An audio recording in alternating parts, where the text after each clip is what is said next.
Welcome to the Entrepreneur's Odyssey, the podcast where we explore the highs and the lows of entrepreneurship, featuring the bold and the brave who dare to dream. Every episode, we dive deep into the strategies that work, the challenges that teach, and the moments that change everything. Whether you're a seasoned entrepreneur or just starting out, these are the insights and experiences you need to fuel your own Odyssey. Hi, I'm Brandon Moore, and this is another episode of the Entrepreneur's Odyssey. Last time we talked about the idea and that fleshing out that idea, the idea being a skeleton, you putting some meat on it, some skin wrapping around it, which is kind of gross. But today we're going to talk about actually setting that idea into a decision. You know, one of the biggest cinematic decisions, the most epic, I think, was in The Matrix, which in my book, I go back and forth from Star Wars to The Matrix because I love those movies, but because they fit the entrepreneur's journey as well, the hero's journey. But The Matrix had that one part where Neo is sitting in the chair and Morpheus brings two pills to him and asks him to choose. Now, the choice to become an entrepreneur, to be a business owner, is not as epic. However, there are consequences. You could lose your credit rating, you could lose resources, lose cash. There are consequences if you decide to do this route. And so those costs need to be counted. But the choice is an important milestone. It's a step that every entrepreneur makes into that owning a business, operating a business. And some people, what they do, and I like this method, is they'll have a side hustle before they quit their job. So they're working their full-time job as an employee, and then they have this side hustle, and then that side hustle becomes the long-term hustle. And I've seen that countless times, and it's worked, and it allows you to maintain your employment and cash flow to pay the bills until the business builds up enough revenue to sustain you. Now, there may be a point where you're going to have to make a choice, and that's what we're talking about today is, okay, I know that if I'm not making enough money in my business to quit my job, but if I do quit my job and I give more time to this business, then the potential is there to make even more than what I'm currently making. And that's the decision that you have to make. That's the choice, the leap, the step that you've got to make. Choosing self-employment, choosing to be an entrepreneur, it changes things. It's a different arena. A lot of people that, as a tax accountant for 20 years, people that go into full-time self-employment and they get that first, tax return and they don't understand what's going on it. They don't know anything about self-employment tax. They don't know anything about insurance. They don't know anything about Social Security. They don't know anything about federal withholding. They don't know anything about Texas Workforce Commission, or if you're in another state, your state's unemployment taxes. There is so much that you don't understand as an employee that happens behind the scenes. And so we're going to talk about that a little today. The versus being self-employed, there are risks and rewards on either side. One of the things that I hear a lot of times is people want to be an employee because they like the stability, they like the regular paycheck, they like, being able to show up at their assigned time, and then at 5 o'clock they just go home. They don't have to bring anything with them. There's not, a lot of times for many employees, there's not any worry or things to be concerned about when they're at home. That is, while you're a low-level employee, the higher you go in the organizational chart, the more those worries tend to follow you home. And then with the self-employed person, I hear the benefits are that I get to choose my own schedule. I am the one that determines how much revenue I make versus how much I keep. I can manipulate my tax rate and my tax liability easier as a self-employed person. I have retirement plan options that I didn't have before. I can start writing off things that I didn't get to write off before. There's a lot of benefits on either side, and there's also a lot of negatives. I've been laid off or fired 4 times before I was, I would say, 27, 28. I'm 50 years old now, and so for the last 20-something years, I've been my own boss. But before then, one of the times I worked for one of the big 5 accounting firms at the time, It'd been around for 80 years. It had 80,000 employees worldwide. You kind of think that would be a stable company to work for. Guess what? You and I would be wrong. Something called Enron happened, and that accounting firm was the auditors on that event. And so I wasn't one of the auditors. I was in the Dallas office. That happened in Houston office. So it wasn't my fault. But quickly, from the time that Enron's books were discovered to be cooked and when layoffs began, and let me tell you, it was a bloodbath. And the people that got hurt the most wasn't my level. I was a low-level accountant at the time. But the people who got hurt the most were the managers and the partners. You see, the audits that they were working on, they still had to finish because most of the time they already charged the revenue. And so they had to wait around longer than the staff accountant. Also, the partners that had equity lost all of their equity. Once the company was valued at zero, they didn't have anything in their equity accounts. All of it went to nothing. And so, yeah, they might have found another job somewhere else. And most of my office in Dallas walked across the street to the KPMG office.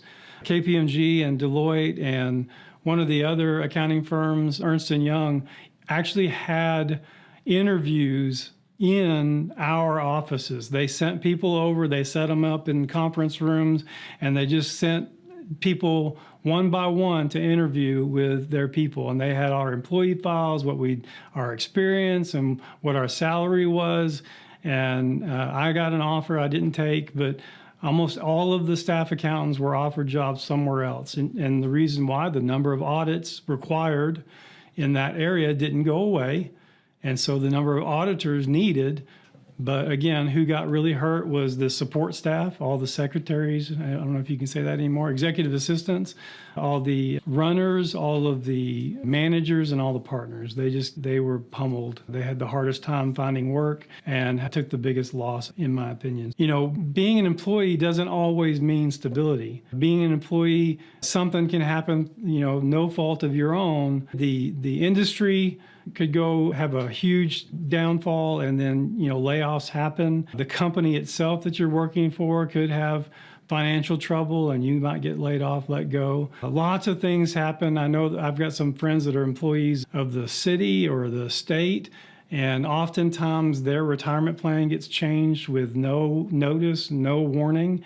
Then their overtime policies get changed with no warning or notice. And so their monthly income, their annual income is severely affected by changes that are made at executive or higher levels in those companies. And to me, since I was let go so many times, I was laid off 3 times and I was fired once. And I guess I should be fair and tell you about why I was fired. But I was fired because I was arrogant and self-centered. And I think I've talked about this in my book as well. But at the time, I wanted to do things my way. I didn't want to listen. The CPA in charge was having his bookkeeper, who didn't have a degree, tell me what to do. And that offended my self-centered, arrogant self. And I didn't want to listen to her and let her tell me what to do. And I created a lot of conflict in the office, a lot of arguments between me and her. And of course, what did he do? I like her, I don't like him, goodbye. And so I got laid off on December the 20th of 2020. I remember the day because it was so close to Christmas and I didn't know what I was going to do again. And that was my fault, totally my fault, and realized I needed to do better at being a servant employee. Anyway, so getting back to employee versus self-employment. When you have one employer, to me, that's risky. And again, a lot of employees like stability, like the regular paycheck, like to go to work, come home, and no instability in that. But the fact that you only have one employer frightens me because of my layoff and firing history. Now, when I was a CPA and even now as a financial advisor, I've got hundreds of employers. My clients are my employers. And yeah, I don't agree with the customer is always right, especially when I have employees and they're yelling at my employees. I don't put up with that. But I do honor my clients and I pray for them and I bless them and I serve them and I want that person, that client, to be blessed and wealthy and things work out for them. So I do what I can to see that happen. But if one of them left, which happens all the time, if a client leaves, I don't lose my livelihood. I've got 99 others. At the time I had the CPA firm, I had 700 clients. And so if one left, I had 699 others that were still there, still paying their bill, still appreciating me. And more than likely, I would pick up 2 clients for everyone that left. That seemed the way God really blessed me over the years, that even though one client would leave, they would be replaced with several others that appreciated our service, appreciated me, and was a blessing to our firm. That to me is an easier life to live when, if something happens to our clients, then, or one of my clients, or maybe they get laid off and they can't pay their bill, or maybe they're not happy with the type of service or with our service model, or even maybe they're not happy with me. Maybe we don't get along and they leave. I still have the other clients and the ability to gain more clients and more employers rather than the employee who just has the one. I just want to take a few minutes to talk about the books that I've written. This one is called The E-Hero's Journey. It's the first book that I wrote, although the second book that I published. This book is one of the books that we're going to go through on this podcast, but it will really help you in your journey as an entrepreneur. It's just an overview, but it kind of talks about some challenges that you might incur and help you through those challenges. The next book that I wrote is called The E-Hero's Guide to Real Estate Investing. This book is an overview about real estate investing. We've always believed that we should have a second cash flow method, a separate revenue, one or more lines of revenue. For us, real estate was an easy choice, because we had mentors that were in real estate. And so we started our real estate journey in the same year I graduated in 2000, and that year we bought 3 houses. We got up to about 110 houses. We've sold a bunch since then, but now we're about at 50 or so. This book will help you start that journey and help you build up your real estate portfolio. This third book is called The Beginning of Wealth, and this is how these 7 wealth behaviors will help you reach financial independence. I wrote this book in about 3 months. This is something that's in me so strong, and I didn't know it until I started writing it. There are 7 behaviors that I talk about, and the first 4 have nothing to do with money. They have everything to do with being a steward, with being disciplined, with having a vision, having focus. This book could be great for you and for your friends or for your kids if you're my age. So all of these books I wrote with my kids in mind, my adult children, because these are all books that you can read as you start your journey, and by the time that you finish your journey, you'll be very satisfied with how things worked out. So there they are. They're all on Amazon, and you can also get them on my website at brandonkmoore.com. Thanks. Job security means different things to different people. It used to be, a long time ago, people would work for one company for 30 years. They get on board right after high school or right after college, and then work for those people for a long time, and they would receive a pension. Today, we have 401k plans. There's not a lot of companies that have pensions. Some of the bigger Fortune 500 companies have pensions, but and then some of the cities and government entities have pensions. But almost every company now, and even some nonprofits and Fortune 500 companies, they have what's called a 401k. And that's a defined contribution rather than a defined benefit. A pension is where I'm going to get my best 5-year salary, a percentage of that for the rest of my life. That's the benefit I will receive. It's defined. The benefit is defined. And so there's little risk to the employee when the pension is set up that way. Today, with the 401k, that's a defined contribution plan, which means that what I pay into it is defined, but the benefits that I receive in 20, 30 years depend on how well those accounts do, which is why people hire people like me as their financial advisor to help manage those accounts. So job security in the past was you work for 30 years and then you get a pension for the next 25. And so you're pretty much taking care of your whole life by one company. Is that the same today? Absolutely not. As a matter of fact, most people don't work for the same company for longer than 3 to 5 years. I think that's the standard right now. And people are more mobile. People, especially the newer, younger generations, they don't work for companies as their life, as a life calling. They work for companies to fund maybe their hobbies. They enjoy their work, but their real life begins after they get off work. And, they're going to be more mobile. They're always going to go to the next best thing. If this other company pays me better, gives me better benefits, and my work-life balance is better because my real life happens after work, I'm going to go with that person. I'm going to go with that company. And so a lot of people are being more mobilized. The great resignation that happened after COVID, people were, when they were in COVID, they got laid off from their jobs, they started businesses on their own, and they enjoyed the freedom that business gave them. And, things aren't the same as they were with our parents or even our parents. As an entrepreneur, as somebody that understands having multiple employers is better than having just one, and also the mobility. With today, and I think it started a little bit before COVID, where people were working more remote. They could work from anywhere because of the internet and because of VoIP phone systems and because of the cell phone, the small computer that you keep in your pocket, that you take everywhere. Because of those things, the workforce is not just the jobs are more mobile, but the workforce is more mobile.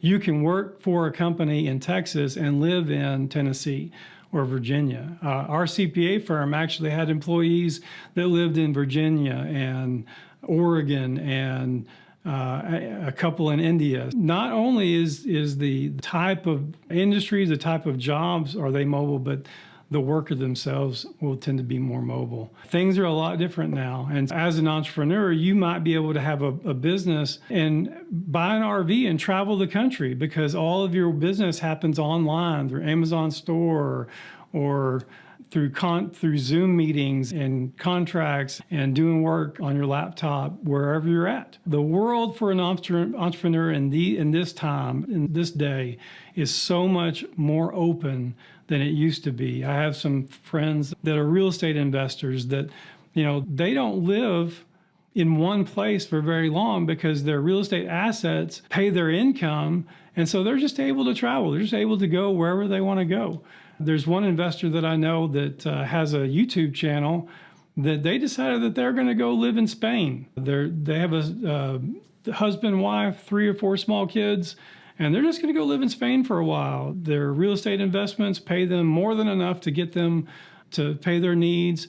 And, some of the costs in these other countries are a little lower than the U.S. The opportunities are there just to do whatever as an entrepreneur. Something to think about when you're thinking about as an entrepreneur. It's a new financial world. Now, having said that, it's a new financial world. If you want to get a mortgage as an entrepreneur, it's a little bit more difficult. If you want to buy a business as an entrepreneur, it's a little bit more difficult. You're not going to show them W-2s and it be enough. You might get a W-2 from your business, and a good tax planner and CPA is going to help you set that up, but your W-2 won't be enough. Anytime that I have to I'm going to go buy a house, I'm going to get a loan for the house, it is an event. I have to have 3 years of tax returns for the 4 entities that I operate. And then not only do I have to have the tax returns, but then I have to have my personal tax return plus financial statements for each entity, plus my personal financial statement, plus bank statements, plus whatever else that they want. Sometimes I feel like they're going to draw blood and take a kidney, but they really do. As an entrepreneur, as a business owner, they have to do more to be satisfied and comfortable to lend you money. So it is a new financial world. Having said that as well, guess what? As an entrepreneur, you might not have used a CPA before, but you need to use one now. In my real estate book, I tell you that there's 5 people that you need to have on your real estate team, and one of those is an enlightened CPA. Now, I'm not saying this because I want your business. I don't have a tax accounting firm anymore, and so I'm not in that business. But I do see where I know the value of a CPA. If I wasn't a CPA, I'd have one myself. And it's not that you get what you pay for, but I will say that not all CPAs are the same. If you're looking for a CPA, one of the things that you're going to look for is one that knows your industry, that has a good grounding does tax planning, not just compliance, which compliance is filling out the tax return. You want somebody that's going to do at least semi-annual tax planning, hopefully quarterly tax planning with you, not just enough to get by, but something that's going to give you tax strategies to lower your tax liability over the long term. So as an entrepreneur, it's a new financial world. This is a good time to talk about the entrepreneurial employee. Many of you are called to be a CEO or maybe a part of the executive team of a company and not to self-employment. That's awesome. But do you have an entrepreneurial spirit? Are you so sold on the why of that company? I think in order to have that entrepreneurial spirit, you have to be sold on what the purpose of that company is and be totally behind it. And I think that there are people that are. I think that people that are called to cancer research. There are people that are called to finding new ways to deliver products and services. And those people, I pray for you, and I hope that you give yourself to that, and not in a work-life balance that's going to take away from your family, but know that, okay, you serve them as you serve God. And when you see the company's goals met, you by doing that, you're helping to seal your personal goals. And whether you're appreciated or not, or whether the person over you appreciates who you are and what you do for the company, you work for God. You work for Him. And if it's not good enough for you to work for a company that you see the benefits of them, but you can't go anywhere right now, what you should say to yourself is, my tithe and my giving goes to the mission field, goes to God's kingdom. And so I work for Him, and that's why I'm going to give 100% to this job and to this employer, because I know the proceeds, my work, my labor is going to go to benefit the kingdom. And so when you're sweeping the floor, you're sweeping the floor for the kingdom of God and for what God has called you to. So as an entrepreneur employee, what are you going to do? You're going to seek God and to know that you're at the right spot, at the right place, at the right time in that job.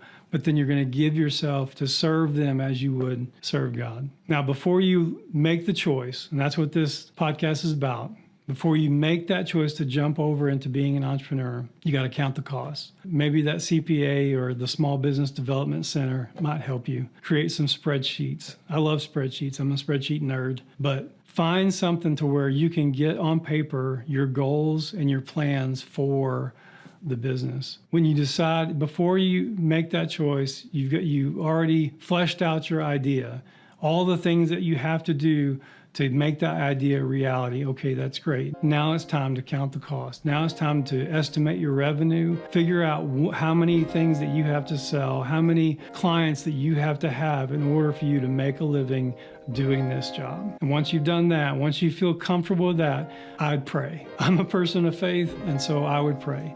I would pray and ask God for His peace and His guidance. Colossians 3:15 says, let the peace of God rule in your hearts. That word rule is like the word umpire. And so it gives you that yes or no in the direction that you're giving, the peace of God. Now you can be anxious, you can be concerned, you can have all kinds of concerns or even stress about making the decision because it's a big choice. But for some reason, and that's Philippians 4, says that the peace that passes understanding. You don't understand why you have peace in doing this, but you do. That's when you know that you're moving forward in the right direction. Thanks again for being on this podcast and listening to us. Please comment, please share with other people. If this blessed you, please share it with somebody that you might think will bless them. And reach out to us, connect with us somehow. We'd love to hear from you. Thanks again. I'm Brandon Moore, and thanks for joining the Entrepreneur's Odyssey. Thank you for joining us on the Entrepreneur's Odyssey. We hope today's journey has left you inspired and ready to push the boundaries of what you thought was possible.